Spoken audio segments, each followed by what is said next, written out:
estabilizá-lo, confirmar este percurso junto dos destinos emissores de turismo para os Açores, diversificá-los, e eu penso que vamos conseguir, nesta próxima legislatura, melhorar o setor do turismo, melhorar esta nossa ligação com o mar, consolidar a nossa posição no setor agrícola e no setor pescatório.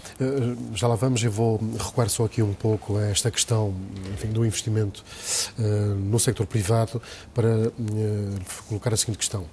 Portanto, as medidas refletem alguma preocupação com o setor, para além também de refletirem a intenção de um forte investimento no crescimento económico. Mas reflete também uma preocupação especial com os jovens. O senhor promete criar mais emprego para os jovens, não é? E criar até um programa específico para jovens. O que é que vai daqui resultar? Como é que isso vai ser feito? Bom, a nossa ideia é esta. Nós temos hoje uma estrutura populacional em que os jovens funcionam como o grande motor, quer dos desafios com que nos confrontaremos a curto prazo no domínio da criação de emprego, quer no domínio da criação de riqueza. Nesta altura têm um baixo salário, oferem baixo salário em média. Depende da situação. Há jovens que têm um alto grau de especialização e que encontram na sua região uma resposta ao mercado de trabalho. Outros não. Um dos problemas estruturais dos Açores é que nós progredimos mais na formação dos jovens do que as empresas na sua transformação, modernização e incorporação tecnológica. E, portanto, há uma resposta em termos de recursos humanos, uma oferta em termos de recursos humanos superior à capacidade de absorção por parte das empresas. Mas esse ajustamento de certeza que se fará nos próximos anos, porque é assim que funciona esta regra de procura e de oferta na economia e no emprego. O que acontece é que nós estamos neste momento a lançar um conjunto de programas na área da juventude, alguns dos quais já estão, de resto, em curso, como, por exemplo, todos os programas Estagiar, que já têm uma grande ligação com o mundo empresarial. Uma das minhas orientações foi a de que o Estagiar L, o Estagiar U, privilegiassem o meio empresarial em vez de ser sempre a administração pública. Devo dizer que dos mais de 3.500 jovens que já participaram nos programas Estagiar, nós só temos registro de 24 jovens que não se encontram empregados. Isto significa que é um sucesso este programa de estágio, como de resto a maior parte dos programas ocupacionais. A taxa de empregabilidade após os programas ocupacionais é da ordem dos 82%.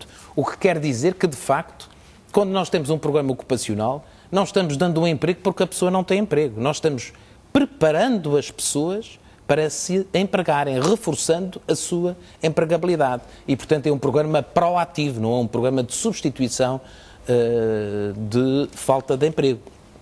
E, portanto, neste setor, eu creio que hoje existem fundadas razões para nós pensarmos que responderemos nesta próxima década ao desafio que temos, que é a de entrada de cerca de 50 mil jovens no mercado de trabalho.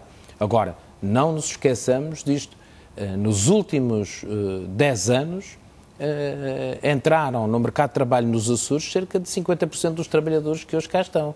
E hoje nós temos, na estrutura de emprego da região, 15 vezes mais jovens com formação profissional do que tínhamos há uma década atrás. Isso transforma muito a estrutura do trabalho nos Açores, a estrutura remuneratória e também a riqueza produzida. Agora, há algo que sempre reconheci, que tenho sido eu, aliás, a levantar, é que as nossas empresas têm que responder, do ponto de vista remuneratório, de uma forma mais positiva ao esforço que quer a região, quer os jovens têm feito no domínio da sua formação. O programa de governo com que o PS se apresenta a sufrágio reconhece também que o desenvolvimento nas ilhas não tem sido uniforme. Daí que se propõe a lançar um plano estratégico para a coesão dos Açores. Em que é que um plano estratégico para a coesão dos Açores, que é a sua proposta, difere de um plano integrado para cada ilha, que é a proposta de Costa Neves? Porque nós já temos basicamente um plano integrado para cada ilha. Não temos uma visão concatenada e integrada do conjunto. Nós temos medidas para as diversas ilhas Temos dezenas de medidas para as diversas ilhas, que vão desde para as Ilhas da Coesão, que são justamente o Corvo, as Flores, São Jorge, Graciosa, Santa Maria. Para essas ilhas temos medidas em que o Governo substitui, por exemplo, as respectivas autarquias em determinados investimentos, como, por exemplo, na gestão dos resíduos, nas centrais de compostagem, libertando fundos financeiros dessas câmaras para investimentos locais,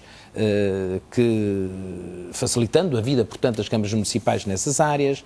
Nós temos limites diferentes para a concessão de benefícios fiscais em regime contratual nessas ilhas.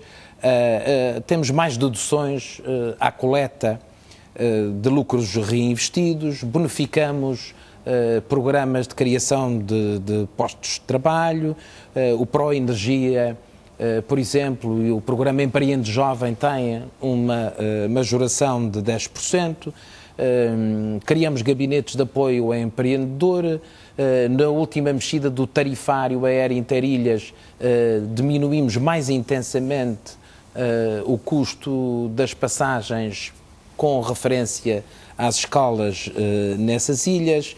Temos programas de exportação de produtos nelas produzidos e concebidos que chegam a 90% do custo dos transportes, seja no caso da meloa da Graciosa, por exemplo, se quiser exportar para Paris, só paga 10% do custo desse transporte, ou seja, se chega a uma mesa de um restaurante de Paris praticamente com o mesmo custo de transporte do que uma região vizinha dessa cidade. Desenvolvemos um conjunto de investimentos com impacto estratégico, de acordo com a avaliação que fizemos da vocação económica e das principais áreas de investimento que confeririam sustentabilidade a essas ilhas. Porque é que estamos fazendo, já que estamos falando da Graciosa, porque é que estamos fazendo lá um hotel com dinheiros públicos? Exatamente porque entendíamos que, do ponto de vista turístico, isso constituirá uma âncora essencial para o desenvolvimento económico e para a criação de emprego. Porque é que estamos neste momento investindo mais de 20 milhões de euros nas fábricas de laticínios de São Jorge, com a reorganização completa da sua estrutura industrial, porque entendemos que a economia ali assenta fundamentalmente no setor agropecuário e na oferta do queijo de São Jorge e, portanto, do ponto de vista estratégico, esse investimento público justifica-se e constitui um investimento estrutural e que potencia o futuro dessas ilhas. Porque é que nós passamos o programa do estagiário dos licenciados nessas ilhas para 2 anos? Exatamente para reforçar muitos dos mecanismos, entre os quais este, de fixação dos jovens, que em 2 anos, num programa estagiário, têm condições de criar o seu próprio emprego, de organizar a sua participação em termos locais e familiares. Não faltam medidas que nós tomamos neste caso dessas ilhas e vamos tomar mais, que integram este plano estratégico para essas ilhas, que é um plano não só na componente económica, relevando muito bem a parte dos transportes, quer aéreos, quer marítimos de mercadorias, quer também do transporte de passageiros, que tem sido essencial, porque tem levado milhares e milhares de pessoas às ilhas mais pequenas, que não iriam lá se não houvesse o transporte marítimo de passageiros, mesmo que numa semana tenha corrido melhor, ou que tenha corrido pior no outro, ou no ano melhor, ou no ano pior. A verdade é que fomos nós que introduzimos o transporte marítimo de passageiros. Foi graças à nossa política e ao nosso esforço que nós temos levado milhares de pessoas a consumirem e a dinamizarem essas ilhas, que em outra circunstância lá não estariam, nem lá consumiriam. E depois, todo o sistema de incentivos que agora foi concebido no âmbito do CRESAD, que é o quadro de referência estratégica dos Açores, todo esse conjunto de incentivos estão agora a ser trabalhados no âmbito exatamente deste plano estratégico para as Ilhas da Coesão, no sentido de selecionar um conjunto de áreas de investimento em que eles são majorados com mais intensidade e na sua majoração em geral, o que neste momento já está a acontecer. Portanto, é um trabalho de minúcia, feito através da experimentação, feito através do trabalho que ao longo destes anos fizemos de observação e dos resultados